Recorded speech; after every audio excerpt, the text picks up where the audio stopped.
16 ಮಾದೇವಪ್ಪ ಸುನಿಲ್ ಬೋಸ್ ಎಂಬ ಹೆಸರಿನವನಾದ ನಾನು ಲೋಕಸಭೆಯ ಸದಸ್ಯನಾಗಿ ಚುನಾಯಿತನಾದವನಾಗಿ ಕಾನೂನು ಮೂಲಕ ಸ್ಥಾಪಿತವಾದ ಭಾರತದ ಸಂವಿಧಾನಕ್ಕೆ ಶ್ರದ್ಧೆಯನ್ನು ಮತ್ತು ನಿಷ್ಠೆಯನ್ನು ಹೊಂದಿರುತ್ತೇನೆಂದು ಭಾರತದ ಸಾರ್ವಭೌಮತ್ವವನ್ನು ಮತ್ತು ಅಖಂಡತೆಯನ್ನು ಎತ್ತಿ ಹಿಡಿಯುತ್ತೇನೆಂದು ಮತ್ತು ನಾನು ಈಗ ಕೈಗೊಳ್ಳಲಿರುವ ಕರ್ತವ್ಯವನ್ನು ಶ್ರದ್ಧಾಪೂರ್ವಕವಾಗಿ ನಿರ್ವಹಿಸುತ್ತೇನೆಂದು ದೇವರ ಹೆಸರಿನಲ್ಲಿ ಪ್ರಮಾಣ ಮಾಡುತ್ತೇನೆ.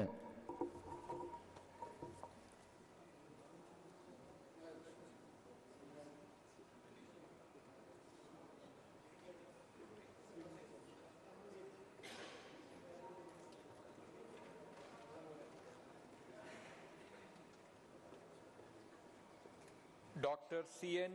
Manjunath.